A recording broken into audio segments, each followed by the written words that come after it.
Qual característica que te aprisiona? Eu me lembro que durante muito tempo as pessoas me diziam que eu não poderia ser uma psicóloga clínica, porque eu era muito objetiva, racional, direta, e que então eu não teria sucesso.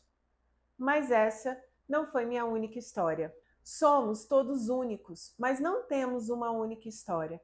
O que eu quero dizer com isso? É que recentemente eu li esse livro, O Perigo de uma História Única, da Chimamanda. E fiquei refletindo sobre vários pontos das histórias únicas. Ela conta, né, que quando ela sempre gostou muito de ler e que ela lia romances, né, livros, literaturas americanos, por exemplo, e que ela via pessoas de olhos azuis, neve, e ela nunca tendo saído da África imaginava que os livros, que a literatura precisavam ter o quê?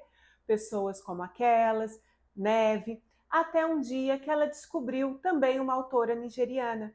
E é isso a salvou de uma história única. Isso a libertou para ser a escritora que ela quisesse e pudesse ser. A autora também retrata que quando ela foi fazer faculdade nos Estados Unidos, a companheira de quarto dela tinha uma história única sobre a África e tinha pena dela mesmo antes de a conhecer, fazendo com que aquela história aprisionasse e que aquela história de catástrofe da África, de um continente, fosse também a história da Chimamanda na Nigéria, quando não era essa a história dela. O que fica para mim é quando a gente se aprisiona em certos rótulos. Por exemplo, características que nos falam e que muitas vezes a gente acredita e o pior, corresponde, fazendo aquelas famosas profecias autorrealizáveis.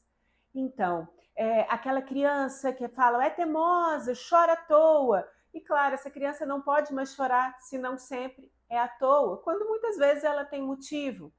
Outra questão, quantas vezes nós, adultos, nos vemos diante que a gente ouve muito aí, a síndrome do impostor, mas na verdade vem de uma crença porque alguém alguma vez falou que a gente não iria dar conta, que a gente não merecia ou que a gente iria parar em determinado lugar.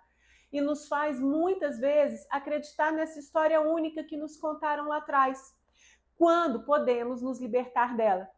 E um terceiro ponto para mim, que é fundamental no meu trabalho hoje, os diagnósticos.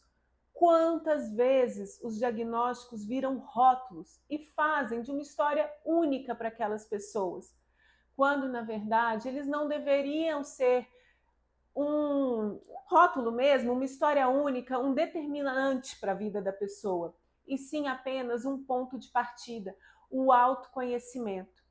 Na verdade, a minha reflexão com esse livro, e é uma coisa que eu debato sempre, é o quanto que nós devemos ser livres para sermos quem quisermos ser, e não personagens de uma única história.